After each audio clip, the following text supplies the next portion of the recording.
अभी पिंडदान और नागा जी संस्कार होने हैं बस। जी जी। तो क्या अभी इसी महाकुंभ में होने हैं? हाँ जी, इसी महाकुंभ जी में। जी माता पिताओं ने बचपन में ही धुने पर चढ़ा दिया था। जी, जब मैं समर्पित कर दिया था। हाँ जी। आप 6 महीने के थे हाँ जी, जब मैं 6 महीने का था। तो महाराज जी ये शिव जी का श्रृंगार होता है, इसीलिए अरे लगाते वाह, हैं। जय हो। तो पिंड दान कर देंगे, यानी तेरा तुझको अर्पण, क्या लागे मेरा, सब कुछ अर्पित करके और फिर नए जीवन की तरफ शुरू हो जाएंगे। तो नया जीवन कर्पूरे गौरम करुणावतारम संसार सारम भुजगेंद्रहारम। जाता हूँ स्कूल, अभी भी जाता हूँ। अभी भी विद्यालय जाते हैं? हाँ जी। तो महाकुंभ अगर आप आते हैं तो बहुत सारे ऐसे दर्शन होंगे जो आपके जीवन को कृतार्थ कर देंगे, धन्य कर देंगे। बाल नागा संत महाराज जी का दर्शन करिए करिए, लेकिन साथ ही साथ यहाँ पर भी पूज्य संत महाराज जी का आप सब दर्शन करिए। एक से एक सिद्ध पुरुष, एक से एक महापुरुष, एक से एक सिद्धियाँ यहाँ पर हैं। तो आप सब पहले पूज्य संत महाराज जी का दर्शन करिए और फिर बाल संत महाराज जी से बहुत सारी बातें करनी है, बहुत सारी चर्चाएं करनी है कि कैसे पूज्य महाराज जी बालपन में ही, बचपन में, खेलने कूदने की उम्र में नागा संत बन गए और अपने जीवन को समर्पित कर दिया। यहाँ देखिए धूना रम रहे हैं, धूने पर जो है अग्नि प्रज्वलित है। यही जो है पूज्य महाराज जी की आत्मा है, यही पूज्य महाराज जी की एक शुद्ध जो है शक्ति है, साधना है। तो महाराज जी के चरणों में बहुत बहुत दंडवत, बहुत बहुत प्रणाम जी। महाराज जी के चेहरों पर तेज देखिए, तेजस्विता देखिए। महाराज जी नाम क्या है आपका? मंगलगिरी। मंगल जी। हाँ जी जी। कैसे साल की उम्र है महाराज जी? 15 वर्ष। महाराज जी 15 वर्ष, 15 वर्ष में तो खेलने कूदने की उम्र होती है। कैसे बन गए, कैसे मन में आ गया कि अब रम जाना है भक्ति में? माता पिताओं ने बचपन में ही धुने पर चढ़ा दिया था। जी, जब मैं समर्पित कर दिया था। हाँ जी। आप 6 महीने के थे? हाँ जी, जब मैं 6 महीने का था। तो महाराज जी कोई संकल्प अंकल्प था कैसे? पता नहीं। जी, तो 6 महीने से, बचपन से, बालपन से ही आप नागा संत बन गए? हाँ जी। जी, उस समय तो बहुत याद नहीं रहा होगा, नहीं। तो धीरे धीरे बढ़ते चले गए, उम्र हाँ जी। बढ़ी। हाँ जी। जी, इसी तरह से अपना वेश धारण कर लिया। हाँ जी। तो कभी मन लगा कि अरे अब खेले कूदे कहाँ, नहीं। इस दुनिया में अच्छा लगता है, हाँ जी। मन प्रसन्न रहता है? हाँ जी। तो क्या क्या, जैसे पूज्य नागा संत महाराज जी बहुत बहुत बड़ी बड़ी सिद्धियां प्राप्त कर लेते हैं, जंगलों में रहते हैं, कड़ाके की ठंड में, गुफाओं में, तो कभी गुफाओं में रहने का मौका मिला अभी साधना नहीं। में? जी अभी नहीं मिला। जी जी। तो अभी कहाँ रहते हैं, आश्रम कहाँ है, कहाँ कुटिया है? महाकुंभ के बाद, जैसे महाकुंभ के में तो यहाँ सभी लोग मिल जाते हैं, हाँ जी। लेकिन वैसे कहाँ कुटिया? बागेश्वर जिले में, उत्तराखंड राज्य। राज्य में? तो हाँ वहाँ जी। भी ठंड ठंड तो पड़ती रहती है? हाँ जी, पड़ती है। तो ठंड में इसी तरह रहते महाराज जी, तन पर वस्त्र धारण करते हैं कि नहीं, ऐसे भभूत लपेट लेते? वहां पर तो करता हूँ मैं। कर लेते हैं। हाँ जी। यहाँ आकर भभूत लपेट लेते हैं। हाँ जी। तो ये भभूत का मतलब कुछ समझे, ये क्या है? आपका श्रृंगार है, आपका क्या है, क्यों लगाते हैं? ये शिव जी का श्रृंगार होता है, इसीलिए अरे लगाते वाह, हैं। जय हो जी। तो जैसे बहुत बहुत पूज्य संत महाराज जी होते हैं जो देश धर्म के लिए अपने सब कुछ काम करते हैं, आपने क्या संकल्प लिया कि आपको क्या सिद्धियां प्राप्त करनी है, क्या बनना है? बस सिर्फ धर्म की रक्षा करनी है। जी। हाँ जी। धर्म लगता है क्या संकट में पड़ा है? अब पढ़ते ही रहता है धर्म संकट में। जी जी। आप मुस्कुराते बहुत प्यारा हैं, तेरी मंद मंद मुस्कनिया पे बलिहार राघव जी, है ना। बालपन है, छोटी सी उम्र है, और देखिए प्यार से सारे प्रश्नों का उत्तर पूज्य महाराज जी देते हैं। ये चूंकि सिद्ध मूर्तियां यहाँ पर हैं, जिनके सानिध्य में ये महाराज जी अभी साधना के पथ पर आगे बढ़ रहे हैं। महाराज जी ये साधना की जो पथ होता है, रास्ता होता है ना, बड़ा कठिन होता है महाराज जी, कैसे आगे बढ़ेंगे? और सब गुरु जी की कृपा होती रहती है। तो यहाँ तो बोलते हैं ना कि आग में पूरी तरह झोंक देना होता है, मतलब अपना सब सुख शांति सब हाँ कुछ, जी। तो सब कुछ झोंक चुके हैं। हाँ जी। जी, मतलब यहाँ पर महाराज जी अपनी मर्जी का कुछ नहीं होता, बस क्या है, देश और धर्म के लिए ही सब कुछ। हाँ जी। उसी रास्ते पे चलेंगे। हाँ जी, उसी रास्ते पर चलेंगे। कभी मन में बदलाव नहीं आया कि अब चलते हैं और जीन्स और टी शर्ट पहन लेते हैं, अच्छे लगेंगे, स्मार्ट लगेंगे? नहीं। हाँ, वैसे सबसे स्मार्ट महाराज जी इसी वेशभूषा में लगते हैं।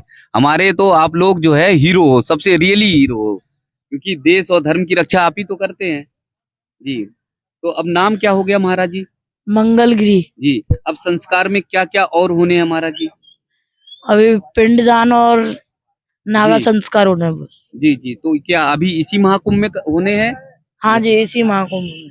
जी, तो पिंडदान में तो फिर एक बार पूरा मतलब त्रयोदशी संस्कार ही हो जाता है। हाँ जी। जी, वो तैयार हैं।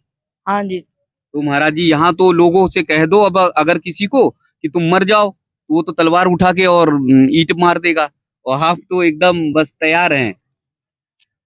जी, इतना देखिए, ये त्याग की साधना सिर्फ और सिर्फ भारतीय संस्कृति में आपको दिखाई देगी, हमारे भारत में दिखाई देगी, सनातन में दिखाई देगी।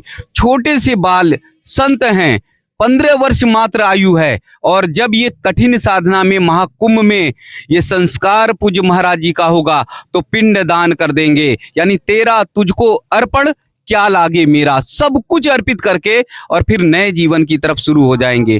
तो नया जीवन जब शुरू हो जाएगा तब फिर साधना के पथ पर बढ़ जाएंगे महाराज जी। हाँ जी। जी जी, फिर क्या मन में सोचा है क्या? वैसे तो रहते तो पढ़ाई वढ़ाई करते घर में। पढ़ाई करता हूँ। जी, पुष्पांजलि कुछ सुनाएंगे? हाँ जी। हाँ, सुनाइए जरा।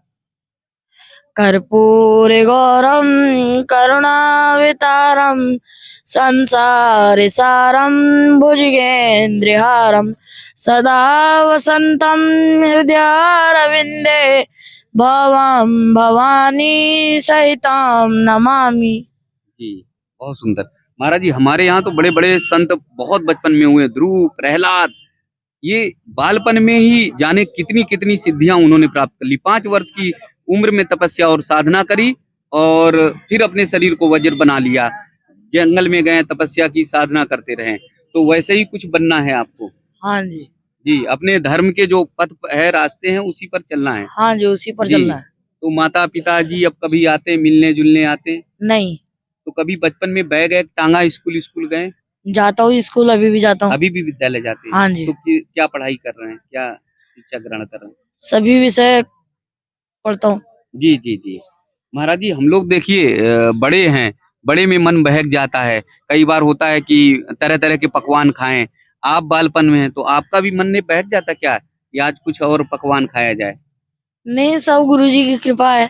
जी जी, मतलब आपका धुना भी प्रसाद है और आपको जो भी कुछ मिल जाए, हाँ मतलब जी। स्वादु हो गए हैं, स्वाद पर कब्जा कर लिया है, हाँ अब जी। कोई मतलब नहीं रहता है। नहीं। जी जी, तो चेहरे पर महाराज जी के तेज देखिए, चेहरे का भाव देखिए, और बड़ी सज्जनता से पूज्य महाराज जी बताते हैं। लेकिन संस्कार की जो साधना होती है वो बहुत कठिन होती है, वास्तव में अग्नि पर चलने के बराबर होता है। लेकिन पूज्य महाराज जी का जैसे कहना है कि 6 महीने के उम्र से ये साधना के पथ पर निकल चले हैं, तब इनके शरीर पर चाहे वज्र पड़े, चाहे इनके शरीर पर आंधी तूफान आए, चाहे इनके शरीर पर कुछ भी हो, लेकिन इन्हें कोई मतलब नहीं, बस सिर्फ और सिर्फ साधना के मार्ग पर, रास्ते पर चलते रहना है। महाराज जी और कुछ बोलेंगे देश के लिए, धर्म के लिए, अपने प्यारे प्यारे देशवासियों के बच्चों के लिए कुछ बोलिए जो आपकी उम्र के हैं, उन्हें क्या करना चाहिए? वो भी आए, महाकुंभ के दर्शन करें। हमने कहा आप कहने जा रहे हो वो भी आए बाबा बन जाए, पूरे देश नहीं। को बाबा बनाओ, गिरास कैसे नहीं। चलेगा? नहीं ना। नहीं। हाँ, वो भी आए महाकुंभ में। हाँ जी, दर्शन हाँ। करें वो भी। जी जी जी, देखिए बहुत प्यारी महाराज जी ने बात कही है, बहुत अच्छी बात कही है। और महाराज जी ने कहा है कि छोटे छोटे बच्चे जरूर आए, इनकी उम्र के आए, और वो भी महाकुंभ में दर्शन करें, ऐसी साधना का, त्याग का, तपस्या का। अगर वो आज महाकुंभ में बचपन से देखेंगे, दर्शन करेंगे, ऐसे बाल संत को देखेंगे, तब जान पाएंगे कि हमारा सनातन कितना समृद्ध है, हमारी संस्कृति कितनी समृद्ध है, हमारे नागा संतों की क्या परंपरा होती है, उसके बारे में जान पाएंगे। पूज्य बाल संत महाराज जी के चरणों में बहुत बहुत दंडवत, बहुत बहुत प्रणाम, जो इन्होंने कठिन साधना पथ पर अपने आप को होम कर दिया, यानी अग्नि में झोंक दिया, और देश और धर्म के लिए, राष्ट्र के लिए अपने आप को समर्पित हो गए। बहुत बहुत वंदन, बहुत बहुत प्रणाम। आप लोगों से आग्रह, आप लोगों से निवेदन है कि आप लोग इन्हें नमन करें, वंदन करें, और ज्यादा से ज्यादा विदेशों तक जरूर पहुंचाएं। विदेश के लोग देखें कि हमारी भारतीय संस्कृति कितनी मजबूत है, कितनी समृद्ध है, कितनी सशक्त है। बहुत बहुत दंडवत, बहुत बहुत प्रणाम।